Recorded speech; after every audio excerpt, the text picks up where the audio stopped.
masaya ngayong araw to.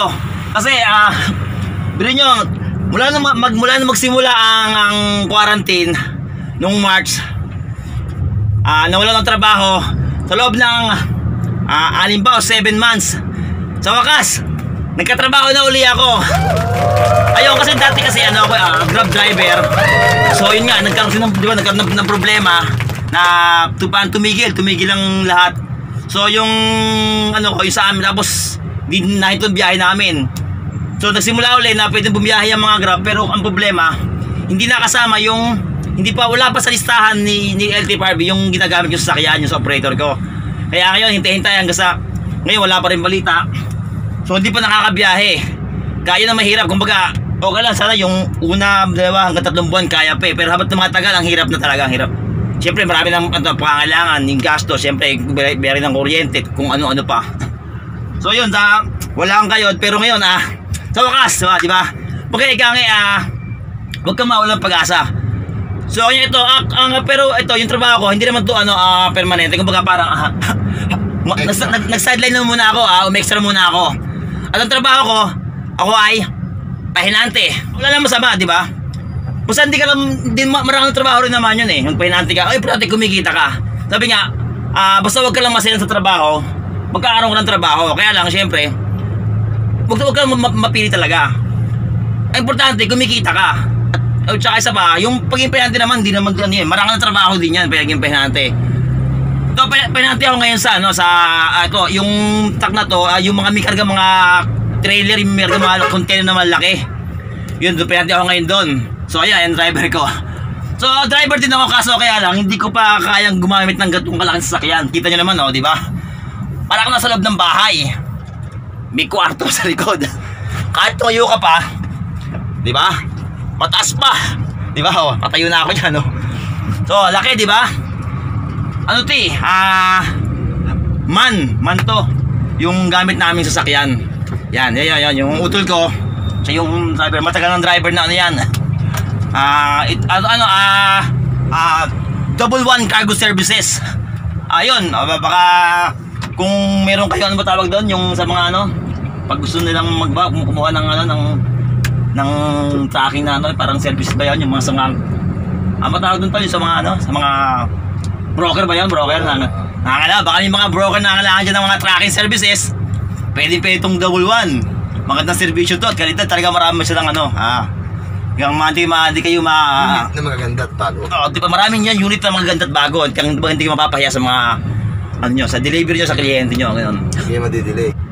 So yun, bali yung day 1 ko ngayon, Monday ngayon. Kasi lang ako rito, 1 linggo lang ako dito.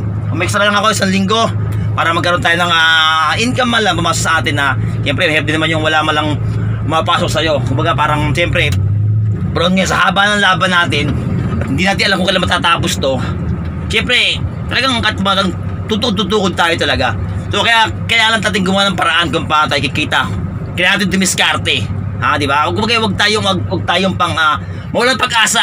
Huwag tayong pang hinaan. Kumbaga ito parang hamon lang. Ito sa hamon, pero kaya natin ito lampasan. Pero yun nga, sana matapos itong tinadaan natin para lahat maging back to normal na tayo. So yun nga, pupunta kami ngayon doon sa kasi ang dala namin to, wala pa yung aming hila-hilang baga pa lang kami wala pa kaming tractor pa lang to. Yan, wala pa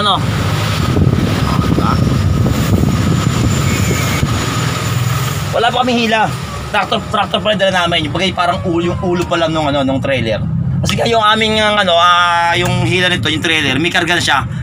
Dito pupuntahan namin para hihilahin na yon papunta sa deliveran. So yun pala, kumbaga parang ang ganda, pagsama ko dito, meron agad ko yung biyahe. So, di ba ayos, di ba parang may agad, parang kikita na agad ako. Hahay! Yun, gano'n, saya. Yun, abangan nyo lang, suwebe nyo lang yung aking adventure na to.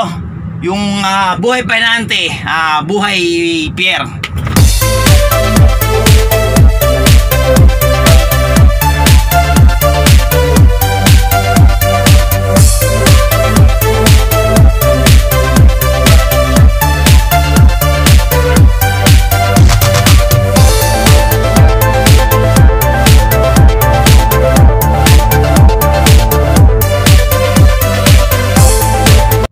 Yun, mukhang mapalaban yata tayo ngayon agad. Mukhang mapapasal yata tayo laban nito. Kasi magkapalit daw kami ng gulong. Kasi yun daw yung trailer na hilay namin. Medyo mahina na raw yung 4 na gulong. So, ayun nga. Mukhang makalaban ako ng baklasan nito. Kung kaya matapos sana saglit lang. Hindi magana mahirap. Pero okay din yun. Part na talaga ng penalty yun na magbaklas ka ng gulong eh. Pero hindi naman ako mag-isa lang yun. Magkatulog din kami ng driver. Hindi namin magbabaklas. Ang mapalaban ng baklasan ng gruto. Kala ko upo lang ako dito, mag-a-assist lang. Sapak agad sa trabaho. Pero okay lang yan, di bale. Dali lang yun.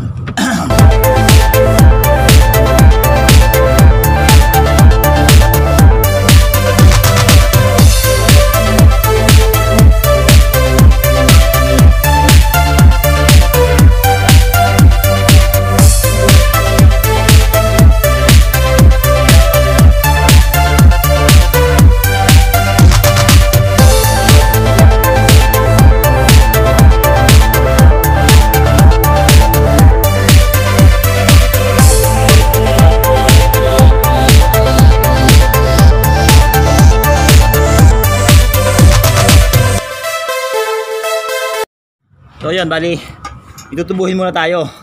Tutubuhin natin yung gulong na yun. Ipapalitan namin ng gulong. 4 na gulong.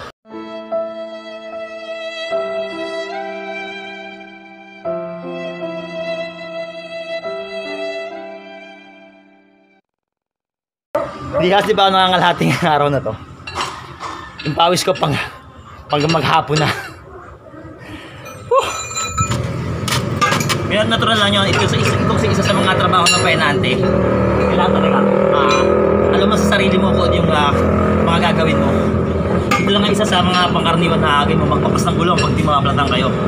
Kaya lang siyempre medyo mabigat to kasi hindi basta-basta yung namin kundi isang trailer truck. Kumbaga malaki yung mga gulong niya. Hindi siya kamagano na dating kasi dating na trip ko maliit lang, mano-mano lang. So ito ayaw kong mag-isa lang. Pero ito, kailangan mo talaga ng patulong. Kasi yung gulong niya, sobrang bigat din. Ito naman yung hingal ko. Hingal kabayo na.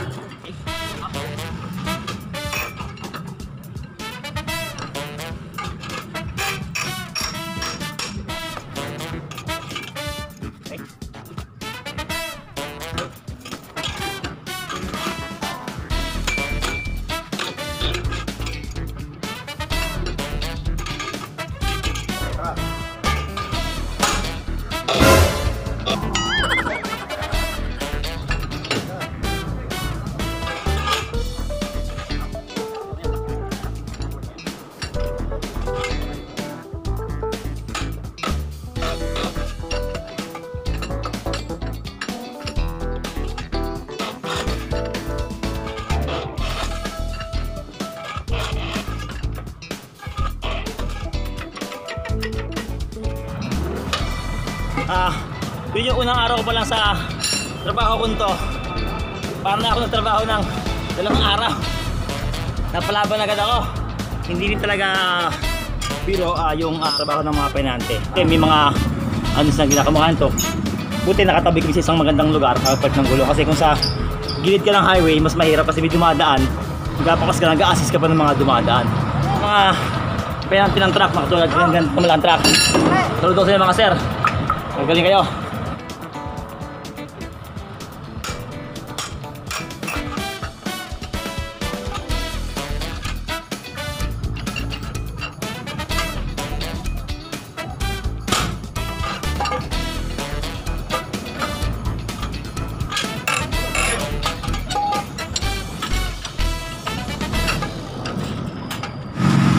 Hindi pa kami natatapos. Hindi tayo matanggal-tanggal yung gulong. Dahil sumasama yung stud niya. Medyo matatagalan pa yata kami. Tapos dito, may problema kasi naputo na sa stud. Tapos isa stud pa para sumasama siya, di matanggal. Ito yung pinakaisa mga yung mahirap na trabaho ng yung maabot talaga ng ng mga flat o pagpakas ng gulong. Yun na yung isa sa mga mahirap na trabaho ng mga headgear. Tapos wala naman na, parang pa petis-petis na lang. Kinailangan na siyang Acetylenin kasi sumuko lang kami, hindi na tayo matanggal, kaya mangyari acetylenin na siya, puputol na namin siya para mas matanggal na yung ano, tapos na yung aming sakripisyo.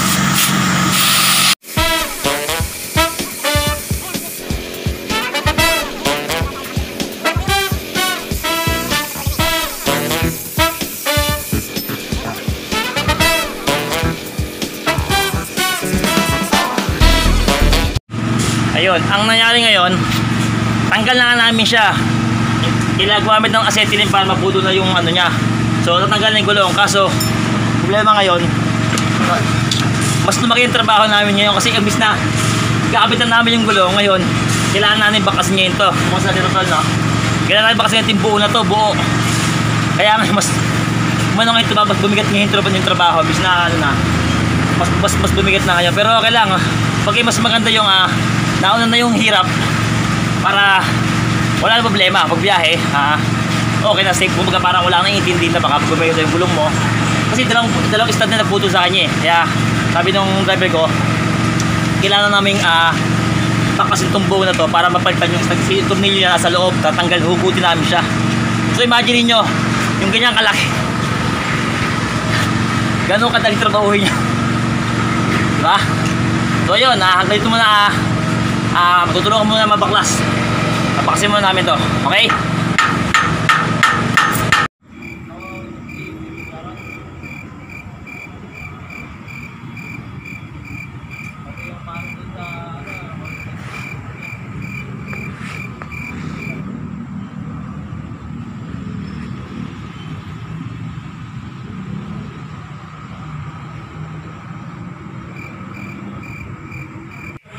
Yun, at gano'n na nangyari, hindi na siguro kami makakabiyahe ngayon kasi yung dapat magbabakas lang kami ng gulong. Ang nangyari, dumami yung sira, na stud na kami hanggang sa na-bearing na kami, yung sa inabot na nga kami ng gabi, ibali hindi na kami makakabiyahe. So lumaki sira. Yung unang araw ko napasabak ako sa isang madugong labanan, kaya hindi pa kami nakakabiyahe. Bali, okay lang yun. Kumbaga nauna yung hirap na trabaho. Siguro bukas matatakabiyahe na rin kami. At sunod na rin yung magandang biyahe. Yun lang, at pabalik tayo bukas to para tapusin namin. Maraming salamat boss. Magkita tayo bukas.